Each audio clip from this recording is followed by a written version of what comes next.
the FIFA ASEAN Cup that we are putting in place with and for the region, together with all 11 countries, and we launch this competition to give a real boost to football with the best players.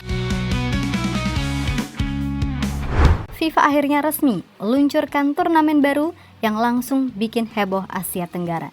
Namanya FIFA ASEAN Cup.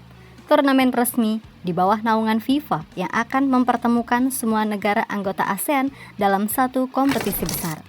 Dan yang bikin heboh bukan cuma negara ASEAN yang siap tampil. Kabarnya Jepang, Korea Selatan, bahkan Australia juga tertarik buat ikut gabung. Bayangin aja, kalau itu beneran terjadi, Indonesia bisa satu grup sama Jepang atau ketemu Korea di panggung resmi FIFA.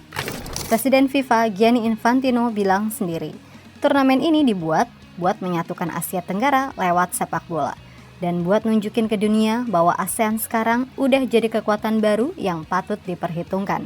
Dan buat Indonesia inilah momen paling ditunggu karena untuk pertama kalinya semua pemain terbaik termaksud yang di Eropa bisa diturunkan penuh. Gak ada lagi alasan bentrok jadwal, gak ada lagi tidak dilepas klub. Sekarang pertanyaannya, gimana sih format turnamen ini bakal berjalan, kapan dimulai, dan kenapa sampai negara-negara besar di luar ASEAN juga pengen ikut nimbrung?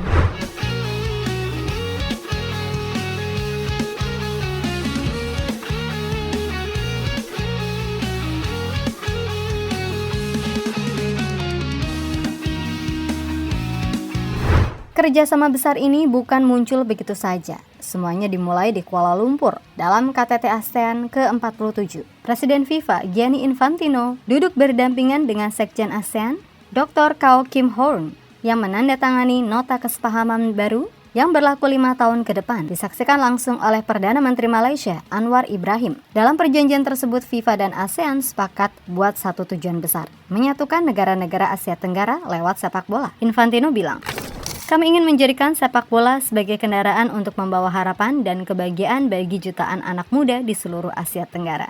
Dan dari situlah lahir FIFA ASEAN Cup, turnamen resmi di bawah FIFA yang bakal mempertemukan 11 negara anggota ASEAN, Indonesia, Malaysia, Thailand, Vietnam, Singapura, Filipina, Myanmar, Kamboja, Laos, Brunei, dan Timor Leste. Infantino bahkan menyebut angka 11 itu punya arti khusus. 11 negara, seperti 11 pemain dalam satu tim. Kini ASEAN sudah lengkap. Satu tim, satu tujuan untuk menang.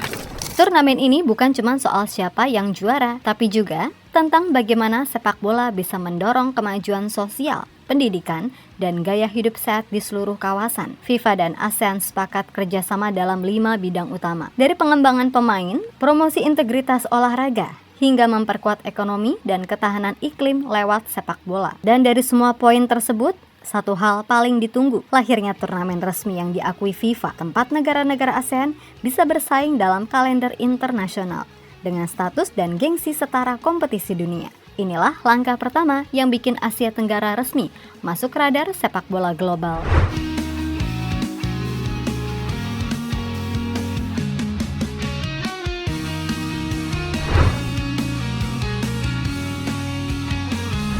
Setelah diumumkan secara resmi, FIFA juga memastikan kalau FIFA ASEAN Cup bakal mengikuti format yang sama, seperti FIFA Arab Cup yang sukses di Qatar.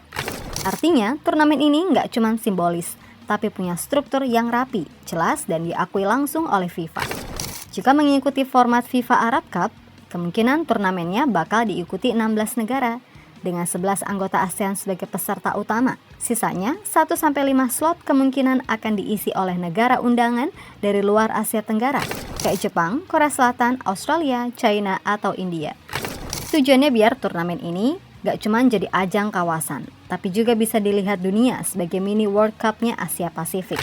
Formatnya mirip banget sama Arab Cup 2025. Ada babak grup, perempat final, semifinal, dan final. Masing-masing grup diisi 4 tim yang saling bertemu sekali, dan 2 tim teratas dari setiap grup otomatis lolos ke fase gugur. Kalau poin sama, sistem penentuannya pun pakai aturan FIFA yang ketat, mulai dari head to head, selisih gol, jumlah gol, sampai fair play, bahkan ranking FIFA terbaru. Jadi setiap gol dan kartu benar-benar bisa menentukan nasib tim di klasemen. Menariknya, semua pertandingan bakal digelar dalam kalender resmi FIFA Matchday. Artinya, semua pemain profesional, termasuk yang main di Eropa, wajib dilepas klubnya buat membela negara. Itu berarti buat Indonesia ini turnamen yang benar-benar beda level. Karena untuk pertama kalinya Indonesia bisa menurunkan skuad terbaik penuh tanpa kompromi. Gak ada lagi alasan tidak dilepas klub atau bentrok jadwal liga. Kalau sudah resmi masuk kalender FIFA, semua negara wajib serius. Dan disinilah daya tarik utamanya. FIFA ASEAN Cup bakal jadi panggung resmi buat Asia Tenggara, nunjukin kualitasnya ke seluruh dunia.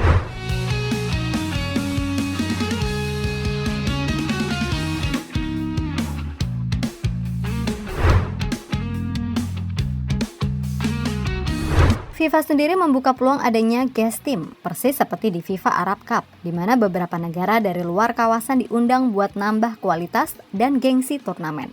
Dan ASEAN Cup bisa jadi ajang uji coba sempurna untuk ide itu. Bayangin aja, Jepang dan Korea datang dengan tim utama mereka. Australia ikut buat mempererat hubungan dengan ASEAN. China bawa modal besar dan media global. Sementara India siap memanfaatkan turnamen ini buat naik level di Asia. Kalau benar semua negara itu gabung, maka FIFA ASEAN Cup bakal langsung berubah jadi turnamen regional paling kompetitif di Asia. Gak cuman persaingan ASEAN lagi, tapi udah naik level Asia Timur dan Selatan. FIFA jelas punya alasan. Dengan menggabungkan negara-negara ASEAN dan beberapa raksasa Asia, mereka bisa bikin pasar sepak bola Asia Tenggara jadi pusat baru dunia. Bukan cuma dari sisi olahraga, tapi juga ekonomi, pariwisata, sponsor, sampai hak siar internasional.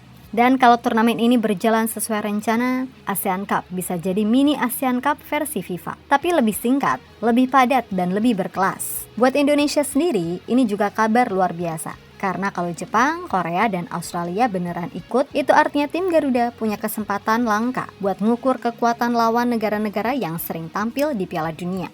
Dan kalau bisa bersaing dengan mereka, nama Indonesia nggak cuma dikenal di ASEAN lagi, tapi bisa benar-benar diakui di level Asia.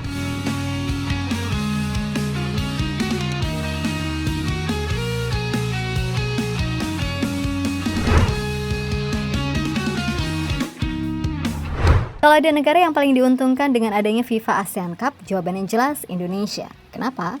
Selama ini masalah terbesar Indonesia di AFF Cup selalu sama. Pemain-pemain yang main di Eropa nggak bisa gabung. Entah karena klub nggak mau lepas, jadwal bentrok, atau turnamennya nggak masuk kalender resmi FIFA. Tapi sekarang situasinya berubah total. FIFA ASEAN Cup masuk ke kalender internasional, yang artinya semua pemain, termasuk yang main di Serie A, Eredivisie, dan Liga Prancis wajib dilepas klub. Jadi pemain seperti Emil Audero, Jesus, Calvin Verdong, hingga Oli Rummenigge bisa gabung dengan timnas Indonesia. FIFA ASEAN Cup bakal jadi ajang pembuktian sejati buat Indonesia. Bukan cuma untuk menang, tapi buat nunjukin ke dunia kalau sepak bola kita udah siap bersaing di level tertinggi. Dan kalau momentum itu dijaga, bukan gak mungkin Indonesia bakal jadi raja baru Asia Tenggara. Dan mulai membuka jalan ke target yang lebih besar, Piala Asia 2027 dan Piala Dunia 2030.